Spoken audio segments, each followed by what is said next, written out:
우리나라의 부동산이 폭등하고 있죠.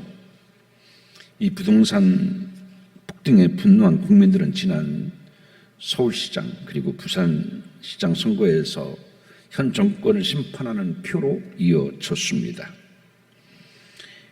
부동산 폭등은 젊은 청년들을 연애도 결혼도 하지 못하게 하고 코인으로 빚을 내서 투자하게 만들고 절망하게 만드는 요인이 되어졌습니다. 그런데 이 부동산 폭등은 우리나라만의 문제가 아니라 미국 부동산도 폭등을 했는데 지난 3월에 집값이 15년 만에 최대치로 올랐다 하는 뉴스를 본 적이 있습니다. 그러고 보면 우리나라뿐만 아니라 지금 미국 그리고 다른 나라들도 이 부동산 폭등의 문제로 인하여서 굉장히 큰 국가 문제, 사회 문제가 되어지고 있는 것입니다. 그런데 이 부동산 폭등 문제는 우리나라에서는 언제부터 시작하였을까요? 그것은 고려 시대를 마감하고 이시조선이 개국하고 난 다음부터 이 부동산 폭등 문제가 시작되어졌습니다. 왜냐하면 태조 이성계가 수도를 옮기죠. 한양, 지금의 서울로 옮기게 됩니다. 그리고서 많은 사람들에게 이제 땅을 분배 나누어 주게 되어집니다. 고려 시대의 수도였었던 개경에서 이제 한양으로 수도를 옮겼고 토지를 나눠 줬는데 수도가 되어지니까 어떻게 해요? 꾸준히 인구는 늘기 시작합니다. 그래서 이 세종대왕 때부터 이제 이 문제가 점점 사회 문제가 되어지고 심각하게 되어지게 됐고 이러다가 부동산이 폭등하는 거 아닌가 하는 우려가 나오기 시작했고 최고의 정점인 것이 이제 성종 그리고 연산군 때에 비로소 이 심각한 국가 사회 문제로 부동산 폭등의 문제가 자리 잡게 되어졌습니다. 그거 보면 부동산은 지금 오늘 우리의 문제가 아니라 자본주의 시대의 문제가 아니라 이미 이시조선 때에도 부동산 폭등의 문제는 있어졌다는 이야기인 겁니다. 부동산, 땅, 그만큼 많은 사람들은 부동산을 중요시 여겼습니다. 성경에도 보게 되게 되면 땅이라는 단어가 2636번이나 기록되어져 있는 것을 봅니다. 그것은 뭐냐면요, 얼마나 중요하게 다루었는지에 대해서 알 수 있습니다. 여러분 2636번이나 성경은 땅에 대해서 다루었다는 것, 사실 오늘의 본문의 말씀도 땅에 관한 이야기이지 않습니까? 이제 이스라엘 백성들은 그 출애굽을 하고서 40년의 광야 생활을 마감하고 이제 가나안 땅에 들어가기 바로 직전입니다. 그들은 애굽에서 40년 동안 종살이를 하다가 마침내 이제 하나님께서 새롭게 그들에게 거주할 땅, 자유의 땅, 그 가나안 땅을 목전에 두었었는데, 근데 오늘 본문에 보게 되게 되면요, 두 개의 땅이 대조되고 나타나고 있습니다. 하나는 바로 가나안 땅이고 하나는 애굽 땅입니다. 자, 그런데 이스라엘 백성들이 살았었던 애굽 땅은 어떤 땅이었을까요? 이 애굽이라고 하는 땅은 거의 비가 내리지 않는 땅이었었습니다. 그런데 한번 비가 내리게 되게 되면요, 굉장히 많이 내리게 되어졌고 홍수가 나서 나일강이 범람할 정도로 비가 많이 오게 됩니다. 더구나 이 애굽은 원래 이름이 타메리라고 합니다. 타메리가 뭐냐면 홍수의 나라다라고 하는 뜻을 갖고 있습니다. 왜 그러냐면요, 이 애굽의 국토의 절반 이상이 모래로 되어져 있습니다. 그러니까 비가 오면 어떻게 오지 않다가 한번 비가 오게 되면 휩쓸려서 떠내려가게 됩니다.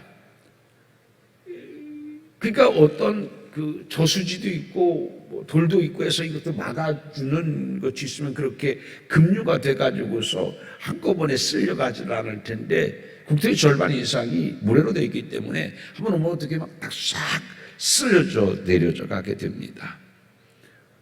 그러니까 비도 자주 오지 않죠. 한번 비가 오게 되면은요, 다 쓰러져 내려가게 되어지죠. 그리고 모래기 때문에 어떻게 해요? 비가 오더라도 그 비를 저장하지는 않고 어떻게 해요? 다 쓸려 내려가게 되어집니다. 그런 곳에서 농사를 지어야 되는데 그게 얼마나 힘들겠습니까? 그래서 10절 말씀 한번 볼까요? 자, 10절 한번 같이 읽어봅니다. 시작. 내가 들어가 차지하려는 땅은 너희가 나온 애굽 땅과 같지 아니하니 거기에서는 너희가 파종하는 후에 발로 물대기를 채소 밭에 땡과 같이 하였거니와. 어디에서 그 발로 물대기를 채소밭에 땡과 같이 했대요? 애굽에서. 이게 무슨 얘기입니까? 이게요, 그 오늘날로 말하면 아주 첨단이었었어요. 뭐냐면은 수차를 만들어 가지고서 발로 막 밟아 가지고서 물을 끌어서 나일강에서 농사를 지었었어야 돼요. 그러니까 수도를 일부러 인공으로 만드는 거예요. 그리고 어떻게 해요? 발로 막 밟아가지고 그 뜨거운 떼약볕에서 막 발로 막 그 밟아가지고 수차를 돌려서 물을 끌어 당겨가지고서 썼었습니다. 그렇지 않으면 어떻게 해요? 그렇지 않으면은 그 날강에서 그 물통을 어깨에 치고 날라야 됩니다. 그렇게 해서 어떻게 해요? 그렇게 해서 농사를 지어야 돼요. 그래서 10절 말씀에 보게 되면 발로 물대기를 그랬잖아요. 발로 물대기라는 것이 바로 이것이 수차로 발로 물을 돌려가지고서 물을 끓는 겁니다. 그러니 얼마나 농사 짓는 것이 힘들고 어려웠겠습니까? 그리고 농사 지으면 어떻게 해요? 좀 농사 되는가 보다 싶으면 한번 비가 오면 어떻게 해요? 모래라 다 쓸려 내려가요. 그렇게 고생해가지고서 어깨로 물을 져가지고서 키웠던 그 농산물이 한번 비 잘못 오게 되면 싹 쓸려져 내려가요. 얼마나 험하고 얼마나 허탈하겠습니까? 그게 너희가 살던 애굽이었었다는 얘기예요. 애굽의 땅, 그러니까요, 인간의 수고가 얼마나 많은지 몰라요. 인간의 수고의 땅. 또 한 번 비 오면 어떻게 해요? 그 수고도 열매 맺지 못하고 다 홍수와 함께 쓰러져 내려가 버리는 땅. 그게 너희의 땅이었었다라는 말씀인 것입니다. 애굽의 땅은 무엇을 상징하냐면 하나님이 없는 땅을 상징하는 거예요. 하나님이 없는 땅. 하나님이 없는 땅은 바로 뭐냐? 인간의 수고가 있는 땅이다. 근데 수고를 하여도 열매가 있다 없다? 없다. 한 번 비 오면은 그렇게 뜨겁게 떼약볕에서 공들여 가지고서 지은 것들 다 쓸려 내려 가지고 얼마나 허탈했느냐. 너희가 살던 땅은 바로 그런 땅이다. 지금도 하나님을 모시지 않는 인생의 터전, 인생의 땅은 바로 그런 곳이다라고 하나님은 말씀하시는 것입니다. 그런데 여러분, 거기에 비해서 그러면은 새로 들어갈 하나님이 허락한 땅, 하나님이 함께 하실 땅, 가나안 땅은 그러면 어떤 땅이겠습니까? 11절입니다. 같이 읽어봅니다. 11절 시작. 너희가 건너가서 차지할 땅은 산과 골짜기에 있어서 하늘에서 내리는 비를 흡수하는 땅이다. 여러분, 가나안 땅은요, 비를 흡수하는 땅이래요. 애굽은요, 모래기 때문에 흡수하거나 저장하지를 못했어요. 그런데 너희가 들어갈 살 땅은 흡수하는 땅이다. 무슨 얘기냐면 이 가나안 땅은요, 돌이 많고요, 산도 많고 골짜기로 이루어진 지형이기 때문에 자연적인 수로가 형성되어졌고 저수지가 많아요. 모래는요, 금방 스며들어 가지고서요, 농사로 쓸 게 없잖아요. 돌이 많으니까 어떻게 해요? 하늘에서 내리는 비를 저장할 수 있어요, 없어요? 있습니다. 그리고 자연적으로 산과 골짜기가 많아가지고 수로가 잘 형성이 돼 있어가지고서 저 애굽에서처럼 막 발로 수차를 돌려가지고 물을 끌어 쓸 필요가 없어요. 그 애굽에서는 수고가 많지만 가나안 땅은 훨씬 수고가 없어요. 하늘에서 내리는 비, 그 하늘에서 내리는 비는 고마운 비예요. 그리고 그것은 사라지지 않는 비예요. 흡수를 잘 해요. 저장되어 있어요. 근데 애굽에서의 비는 어떻게 해요? 모든 농산물을 다 휩쓸려 떠내려 가게 하는 비예요. 얼마나 달라요. 농사를 돕는 비인데 가나안 땅의 비는, 애굽의 비는 어때요? 비만 오면 걱정인 거예요. 농산물이 다 쓸려 내려가면 어떡할까? 이제까지 수고했던 모든 것들이 다 떠내려가면 어떡할까? 그게 애굽의 땅이에요. 애굽의 땅과 가나안 땅은 얼마나 다르게 되어집니까?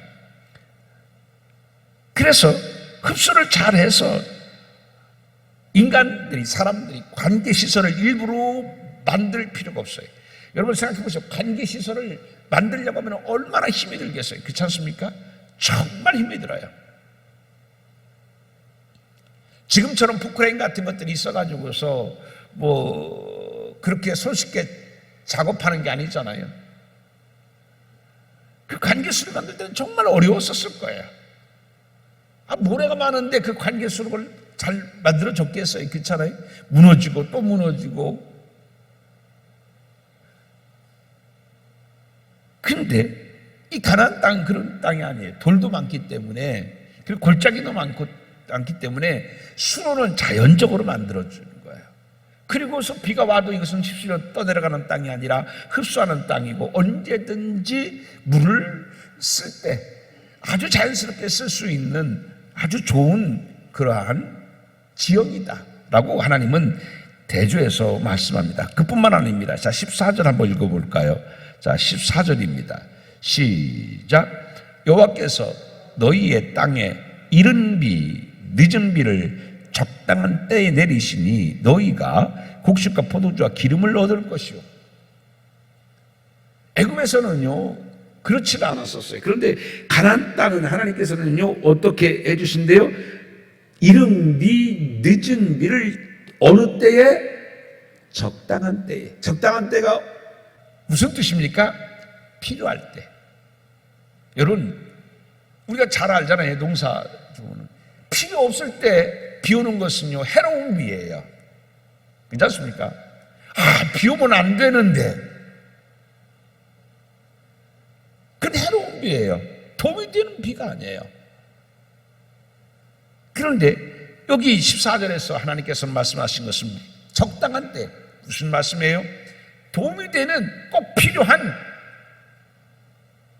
그런 비를 하나님께서 주시겠다. 그래서 이른 비, 늦은 비를 내려 주시겠다라고 말씀하고 있는 겁니다. 그 이른 비는 가을에 내리는 비를 이른 비 그렇게 얘기를 해요. 우리나라와 달리 이때 이 가을에 내리는 비로 파종을 해요. 우리는 봄에 파종을 하잖아요. 그런데 이 팔레스타인은 우리하고 달라가지고서 가을에 파종을 해요. 그리고 봄에 어떻게 해요? 추수를 합니다. 우리하고는 완전히 반대죠. 그래서 늦은 비는 뭐냐면 바로 추수 때예요. 근데 이게 그래요. 추수 때 바로 직전에 비를 내리면 어떻게 해요? 잘도 자라요.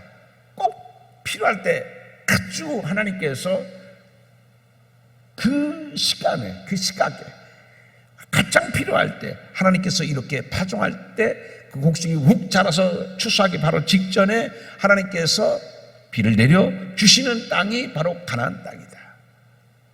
가나안 땅은 어떤 땅이라고 그랬어요? 하나님이 계신 땅이에요. 애굽 땅은 어떤 땅이에요? 하나님이 계시지 않는 땅을 이야기합니다. 이처럼 우리가 하나님을 모시고 살면 우리의 삶의 터전이, 삶의 토양이 변화되어진다는 얘기입니다. 하나님을 모시지 않고 사는 사람의 땅, 삶의 터전은 애국과 같아서 수고하지만은 언제 어느 때에 홍수가 와가지고 다 쓸려 떠내려가게 할지 모르는 불안감 속에 살아요. 수고를 해서도 그만큼 많은 곡식을 얻지를 못해요. 그런데 하나님이 계시는 가나안 땅은 어떤 땅이에요? 때를 따라 덮는 땅이에요. 그리고 그 비는 아주 유용한 비예요. 해로운 비가 아니에요. 그리고 그 비는 없어지는 비가 아니라 어떻게 해요?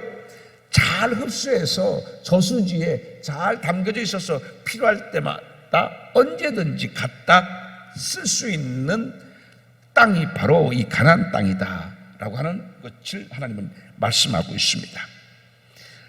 비교해서 말씀하면 결국은 무슨 얘기냐면 가나안 땅은요 비를 흡수하는 땅이요, 애굽 땅은 무슨 땅이에요? 비를 마시지 않는 땅이다 라고 하나님은 말씀하고 있습니다. 여러분, 이것은 우리에게 뭐를 말씀해 주고 계시냐면 그런 거예요. 여러분, 이 애굽 땅과 가나안 땅은 저기 위에 비행기를 타고 멀리 가서 만날 수 있는 애굽 땅, 가나안 땅이 아니라 사실 이 가나안 땅, 애굽 땅은 오늘날 우리에게 무엇을 상징하고 하나님은 무엇을 말씀하려고 하실까요? 지금 내 마음밭은 애굽과 같은 심령이냐 아니면 가나안과 같은 심령이냐 그런 얘기예요. 자, 애굽은 비를 흡수해요? 흡수하지 않아요? 흡수하지를 못해요. 마시지 않아요. 그런데 가나안 땅은 비를 흡수하는 땅이에요. 비를 마시는 땅이에요. 무슨 말씀이냐면 우리가 하나님의 말씀을 들으면 어떤 사람은요 흡수하지 못하고 모래처럼 다 떠내려가 버리고 많은 그런 심령의 사람이 있다는 얘기예요. 근데 어떤 사람은 어떻게 해요? 비를 흡수하고 비를 마시고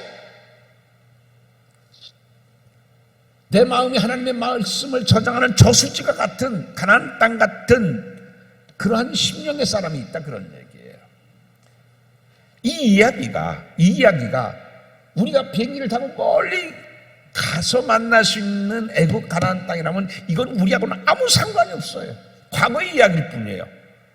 하나님은 과거의 하나님이 아니라 오늘 우리에게 이 말씀하실 때는 너의 심령은 애국과 같은 심령이냐 가나안과 같은 심령이냐, 하나님의 말씀을 들으면 흡수하여 내 마음이 하나님의 말씀을 저장하는 저수지처럼 그런 심령이냐, 아니면 저장하지 못하고 오늘 무슨 말씀 들었지?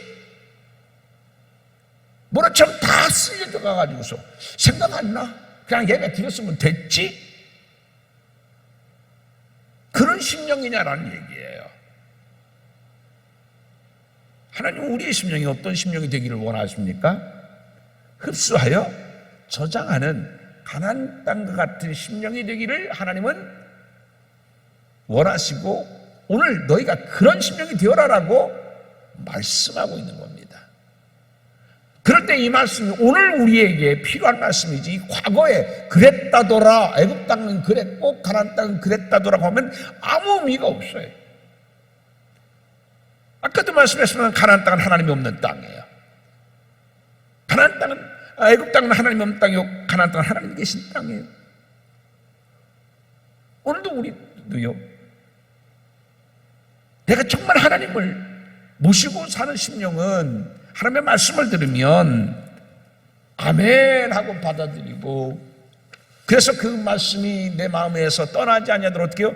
저수지처럼 그렇게 잠겨있는 그러한 심령이어야 된다. 그럴 때 어떻게 해요? 그럴 때 우리의 수고가 헛되지 아니하고 큰 곡식을 맺을 수 있는 좋은 삶의 토양이 될 수 있다라고 하는 것이죠. 사랑하는 성도 여러분, 하나님의 말씀을 들을 때에 아멘하고 그 말씀이 여러분 마음에서 그냥 휩쓸려 금방 잊어버리는 것이 아니라 마음속에 가득 담겨질 수 있는, 여러분의 심령에 하나님의 말씀을 담을 수 있는 저수지 같은 심령이 되어지기를 주님의 이름으로 축원드립니다. 너가 그런 심령이 될 때 비로소 너는 많은 열매를 맺을 수 있을 것이다 라는 얘기예요. 여러분, 우리가 그 점심할 때 마음에 점만 찍는다고 하잖아요. 그렇게 우리가 하나님의 말씀을 들으면 안 된다는 얘기예요.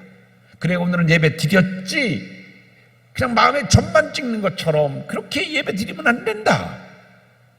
하나님의 말씀을 읽거나 하나님의 말씀을 들을 때는 내가 애국처럼 모래처럼 다 순식간에 휩쓸려서 흔적조차 사라지는 그런 심령이 되서는 안 된다는 얘기예요. 비가 아무리 와도요, 모래 땅은 어떻게 해요? 피어나야 안 나요? 안 나요.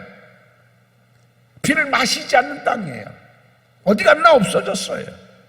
그게 애굽 땅이에요.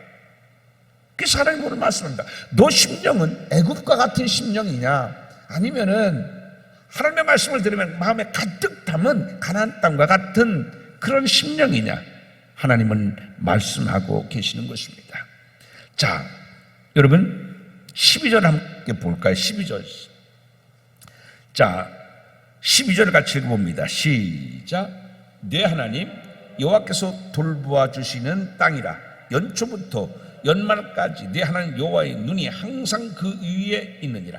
자, 11절 말씀에 보게 되면요, 무슨 땅이래요? 비를, 하늘에서 내리는 비를 흡수하는 땅이라고 말씀했잖아요. 그 흡수하는 때 하나님께서 뭐 해주신대요? 돌보아 주신다. 돌보아 주신다. 그때 하나님의 말씀이 우리의 마음에 흡수된 때에 하나님께서 우리의 삶을 돌보아 주신다는 얘기예요. 여러분, 하나님께서 여러분들을 돌봐 주시는 그 큰 은혜의 역사가 나타날 수 있도록 여러분의 마음이 말씀을 담는 저수지 되기를 바랍니다. 내 심령을 보세요. 내 심령을 여러분 보시보세요. 내 마음에는 하나님의 말씀이 저수지가 얼만큼 저장되어 있을까? 내 마음의 말씀의 저수지는 가득 물이 잠겨져 있을까? 아니면은 내 마음의 말씀의 저수지가 가라고 있지는 않는지 한번 생각해 보시기 바랍니다. 하나님은 이렇게 흡수할 때 아멘으로 화답하고 받아들이고 사라지지 않도록 말씀을 꼭 내 마음에 담아둘 때 하나님께서는 비로소 10절에 있는 것처럼 돌보아 주시는 땅 이렇게 말씀하고 있습니다. 그런데 이 돌보아 주시다라는 것이 히브리어로 보게 되면 다라시라는 말이에요. 다라시라고 하는 것은 무슨 뜻이냐면 그 두 가지의 큰 가지 뜻이 있는데 하나는 안부를 묻다 라는 뜻이에요. 안부를 묻다. 또 하나는 뭐냐면요, 지금 여기로 번역한 것처럼 돌보아 주다. 이 두 가지 뜻이에요. 안부를 묻다. 안부를 묻다가 뭐예요? 요즘 어때? 괜찮아? 어려운 거 없어? 말해봐. 어려운 게 뭐가 있지? 세밀하게 그 사람의 구석구석 삶의 것들을 하나님께서 어려운 점 없는지, 살면서 저들이 어떤 걱정거리가 없는지, 근심거리가 뭐가 없는지 살피는 게 뭐예요? 그게 안부를 묻다는 뜻이에요. 그게 다라시예요. 우리의 마음이 하나님의 말씀으로 가득 채워지는 저수지가 될 때 하나님께서는 그렇게 우리의 삶의 구석구석마다 안부를 묻고 살펴주신다. 내 처지가 어떤 처지인지, 어떤 상황인지, 어떤 일이 있는지, 어떤 것이 그의 가슴을 무겁게 누르는지, 어떤 것 때문에 그렇게 밤에 잠을 자지 못하고 뒤척이는지, 무슨 고민이 있는지 하나님 말씀이 우리 가슴에 가득 잠겨져 있을 때 하나님은 그렇게 안부를 묻고 우리의 처지와 형편을 살펴주신다 라는 말씀인 것입니다. 여러분, 그러기에 우리가 하나님의 말씀을 듣거나 하나님의 말씀을 읽을 때에 애굽처럼 그냥 휩쓸려서 뭐 읽었지? 무슨 오늘 말씀을 들었지? 라고 잃어버리는, 하나님의 말씀을 흡수하지 않는 심령이 아니라 하나님의 말씀을 꼭 흡수할 수 있는 여러분 되기를 주님의 이름으로 축원드립니다. 그리고 돌보다라는 뜻이 있어요. 이 돌보다는 뜻이 무슨 얘기냐면 그래요. 여러분, 농부가 농사를 지을 때는요, 아까도 말씀했습니다만요, 비가 내리잖아요. 그러면 비가 내리게 되면 땅을 개간합니다. 쟁기질을 합니다. 그리고서 굵은 땅을 잘게 부숩니다. 그리고서 돌멩이나 잡초는 어떻게 다 솎아냅니다. 그것뿐만 아니에요. 잘 자라도록 어떻게 해요? 거름까지도 줍니다. 비료도 줍니다. 그래야 곡식이 돌짝에서 자라지 않냐고, 잡초에 다 영양분 뺏기지 않냐고, 어떻게 해요? 농부가 뿌려준 거름을 통해서 잘 자랄 수가 있어요. 곡식은 농부의 손길이 없으면 자랄 수가 없습니다. 이게 돌보다는 뜻이에요. 하나님이 일일이 어떻게, 아까 안부를 물었잖아요. 안부를 묻고 끝나는 게 아니에요. 하나님은 그냥 살피는 것으로 끝나는 게 아니에요. 어떻게 해요? 여기에 너의 삶에 돌짝이 있구나. 이것 때문에 내가 자라지 못했구나. 이것 때문에 내가 숨을 쉬지 못했구나. 하나님은 어떻게 해요? 그 돌을 치워주십니다. 이 잡초 때문에 내가 그렇게 충분히 영양을 내가 섭취하지 못했구나. 잡초를 뽑아주는 거예요. 그리고 어떻게 해요? 그래, 잘 자라라. 하나님은요, 당신의 사랑으로 우리에게 우리의 삶에 큰 열매를 맺도록 거름을 주신 하나님, 그 하나님이 바로 여기에 12절에 말씀하신 돌봐주시다, 다라시라고 하는 뜻인 것입니다. 근데 이 돌보는 것이 어떻게 돌보냐면 간헐적으로 돌보는가요? 자, 12절에 보게 되면 연초부터 연말까지 내 하나님 여호와는 눈이 항상 그 위에 있다. 항상 연초부터 연말까지 항상 떠나지 아니하고 하나님께서는 다라시 돌보아 주신다 라고 하는 말씀인 겁니다. 하나님의 눈은요, 우리를 떠나지 않으셔요. 당신을 믿고 당신을 의지하고 당신을 소망하는 자들의 삶에서 하나님의 눈은 절대 떠나지 아니하신다. 여러분 여러분 기억하시기 바랍니다. 내가 답답하고 어렵고 힘들 때에도요, 하나님께서는 당신의 눈을 한 번도 우리에게 떼지 않으신다는 얘기예요. 아마 여러분들은 박선유라고 하는 분을 기억하게 될 겁니다.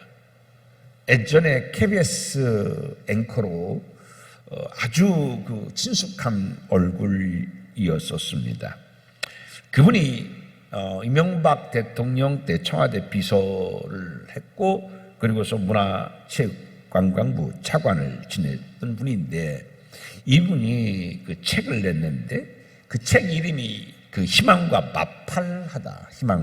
마팔하다라고 하는 책을 냈어요. 그 책은 뭐냐면요, 자기의 자서전격인 그러한 책이었었어요.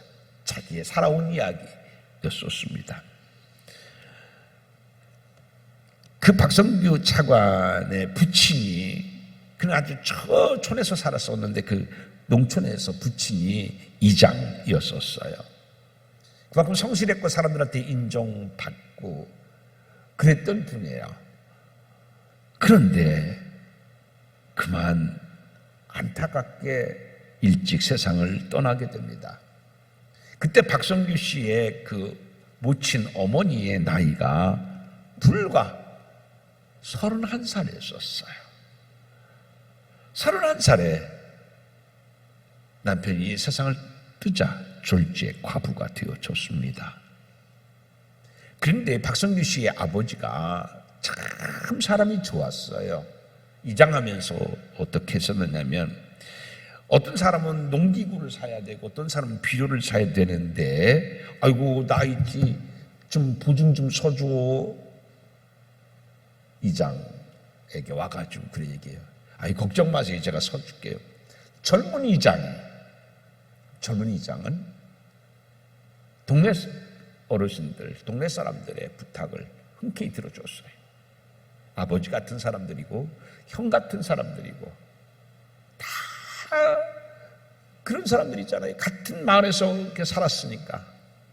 그래서 흔쾌히 걱정 마세요. 그래서 비료 살 때나 뭐 농기구 살 때나 뭐 어떻게 다 빚보증을 서줬습니다. 그런데 그만 그 젊은 사람이 세상을 떠나고 말았어요. 사람 인심이 그런가 봐요. 빚보증 서였던 사람이 뭐 이게 써주지 않고 그냥 같은 한 동네니까, 농촌이니까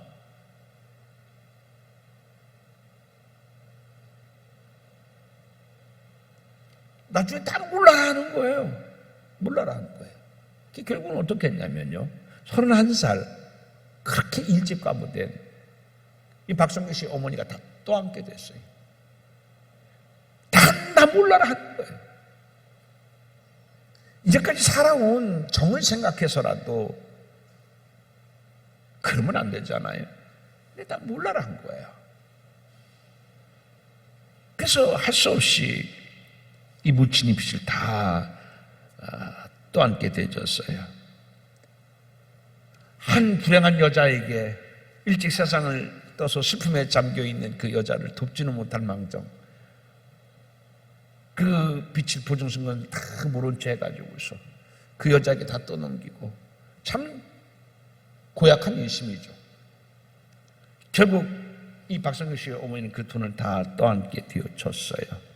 그래서 자기 있는 거 다 팔아가지고서 결국은 빚을 청산했는데, 집도 팔고 눈도 팔고 뭐 다 팔았어요. 다 팔고 나니까 고구마 딱 2가마니밖에 남지 않았다고 합니다. 그런데요, 그 동네에서는 더 이상 살 수가 없게 됐대요. 왜냐하면 그 빚보증 부탁했던 사람들이요, 갖은 말로 갖은 짓으로 이 박성규 씨 어머니를 괴롭히는 거야. 여기서 못 살게. 왜냐면 늘 보면 자기들도 마음이 불편한 거야. 늘 불편하니까 어떻게 해요? 잘 안 보면 좋으니까 막 어떡하든지 쫓아내려고. 그래가지고요, 박성규 씨 어머니가 그 어린 아이들을 데리고 그 정돈 고장을 떠나는 거예요. 어떻게 고장 사람들이 그럴 수가 있어요? 그래서 눈물을 훔치면서 억지로 떠밀려서 그 고향을 등질 수밖에 없었어요. 자기들이 잘못하는 것을 감추려고 일부러 그렇게 그 엄마를 내쫓게 되어진 거죠.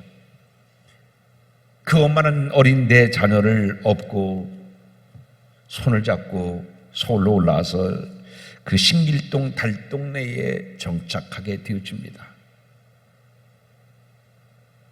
그런데 그가 사는 때는요, 여름 장마 때는요, 푹푹 장마 신지 않으면 안 되고요, 비가 뚝뚝뚝뚝뚝 새놓고요. 그래서 어떻게 해요?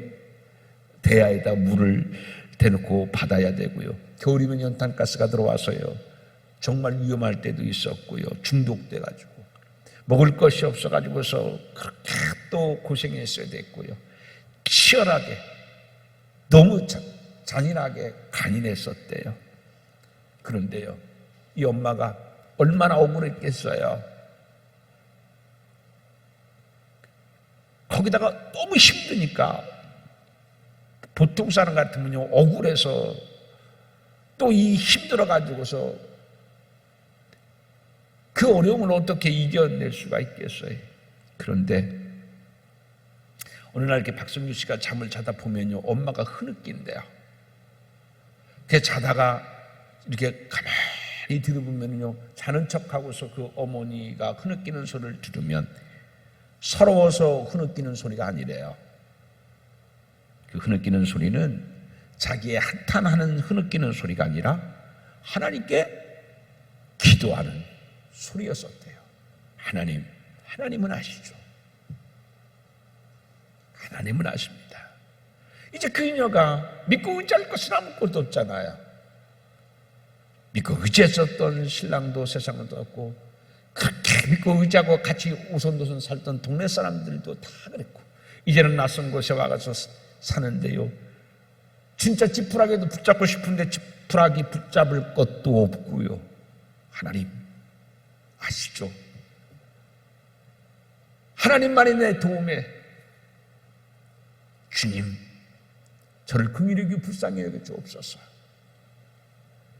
그렇게 그는요, 어려운데도요, 꼭 어떤 일이 있어도 교회 나가고, 그렇게 하나님 말씀을 잘 듣고, 하나님 말씀을 읽고, 말씀대로 살려고 하고.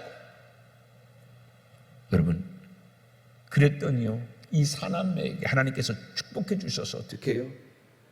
다 장학생이 되어졌고, 다 잘 돼. 그 자서전의 이야기가 박성규 씨가 쓴 희망과 마파라다라는 책에 나오는 이야기입니다. 정말 거친 땅이었었어요. 그 어머니가 가난의 땅, 배신의 땅, 분노의 땅, 억울함의 땅, 뭔가 붙잡고 딛고 일어나야 되는데 붙잡고 딛고 일어날 것도 아무것도 없었었어요. 그런데 그는 오직 하나님을 붙잡고 믿고 의지했고요, 하나님의 말씀대로 살려고 그의 심령은 하나님의 말씀의 저수지가 되어져서 주님을 의지했었을 때에 하나님께서는 그의 가난 속에 하나님의 축복의 꽃을 피게 하셨던 것입니다. 오늘 하나님은 우리에게 말씀합니다. 너는 하나님의 말씀을 흡수하는 가나안 땅 같은 존재냐? 하나님의 말씀을 들으면 내 마음에는 그 말씀의 저수지로 출렁이고 가득 넘치고 있느냐?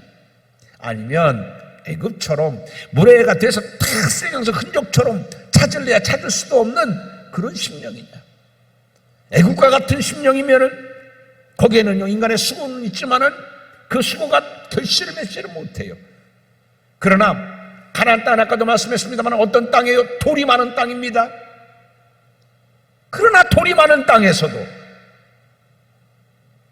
오히려 하나님께 그 하나님의 말씀을 담아두었기에 하나님께서는 돌봐주셨고 때를 따라 비를 내려주셔서 아름다운 풍성한 추수를 수확을 할 수 있도록 하나님께서 함께 해주셨습니다.